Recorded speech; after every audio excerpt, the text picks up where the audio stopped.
চাঁপাইনবাবগঞ্জ পৌরসভার ড্রেনেজ ও পানি নিষ্কাশন ব্যবস্থা ভয়াবহ নাজুক।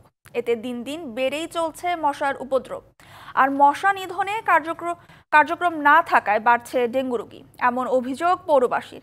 এদিকে হাসপাতালের শয্যার বিপরীতে কয়েক গুণ ডেঙ্গু রোগী ভর্তি থাকায় হিমশিম চিকিৎসকরা। যদিও পৌর কর্তৃপক্ষের দাবি মশক নিধনে সব কার্যক্রমই চলছে। চাঁপাইনবাবগঞ্জ পৌরসভায় ওয়ার্ড 15টি। পৌরসভার অধিকাংশ ডাস্টবিন ও ড্রেনেজ ব্যবস্থা ভালো না হওয়ায় এডিস সহ সব ধরনের মশা দিন দিন বেড়েই চলেছে। এরই মধ্যে মিস্ত্রিপাড়া, বালুবাগান, পিটিআই, নিস্তলা, ফুলকুড়ি, পুরাতন বাজার এলাকার অনেক বাড়িতেই ডেঙ্গু আক্রান্ত হয়েছেন কেউ না কেউ। পৌর এলাকার ড্রেনেজ ব্যবস্থা সম্পূর্ণ ভেঙে গেছে। পরিষ্কার পরিচ্ছন্নতা কর্মীরা আগের মতো অ্যাক্টিভিটিস নেই। স্বাস্থ্য বিভাগ থেকে সচেতন করা হোক এবং পৌরসভা থেকে ঝোপ ঝাড় সবকিছু পরিষ্কার করা হোক।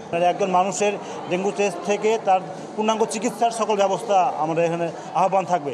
তাদের দাবি মশা নিধনে কোনো কার্যক্রম না থাকায় বাড়ছে উপদ্রব। একনল অ্যাডভান্সড হাইজিন সোপ, এবার জীবাণু ধুলাবালি ঘাম ক্লিন বোল্ড। এখনই নিয়ন্ত্রণ করা না গেলে পরিস্থিতি নাগালের বাইরে যেতে পারে বলে শঙ্কা আক্রান্তদের। যেখানে সেখানে পানি জমা থাকলে ওটাকে ফেলে দিতে হবে। এই পানি জমা থাকার কারণে এই ডেঙ্গু মশার বেশি বাড়ছে। রিসেন্টলি আপনার চাঁপাইনবাবগঞ্জে ডেঙ্গু খুব ভয়াবহ আকারে করেছে। সরকারিভাবে যেগুলো ড্রেনেজ ব্যবস্থা এগুলো ভালোভাবে করতে হবে। আমার গ্রামেই অনেক পাড়ায় পাড়ায় ঘরে ঘরে একটা পুরো ফ্যামিলিতেও পর্যন্ত ডেঙ্গু আক্রান্ত করেছে। চিকিৎসকরা বলছেন পৌরসভার কয়েকটি মহল্লার ডেঙ্গু আক্রান্ত রোগীর সংখ্যা বেশি। এত রোগীর চিকিৎসা দিতে হিমশিম তারা। পিটিআই, আরামবাগ, নিমতলা এই এলাকার যে কোনো রোগী আসলে পরীক্ষা করলেই পজিটিভ আসছে। মানে চাঁপাইনবাবগঞ্জ 250 শয্যা বিশিষ্ট জেলা হাসপাতালে 600 রোগীকে আমরা এখানে ভর্তি করে ট্রিটমেন্ট দিয়েছি।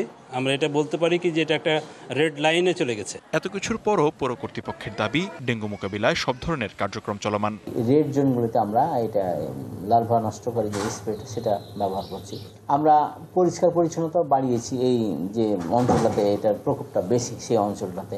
গেল বেশ কিছুদিন ধরেই চাঁপাইনবাবগঞ্জ 250 শয্যা বিশিষ্ট জেলা হাসপাতালে দিনে 10 থেকে 15 জন ডেঙ্গু আক্রান্ত রোগী ভর্তি হচ্ছে। ডেঙ্গু প্রতিরোধে সবাইকে সতর্ক থাকার পরামর্শ চিকিৎসকদের। DBC news desk.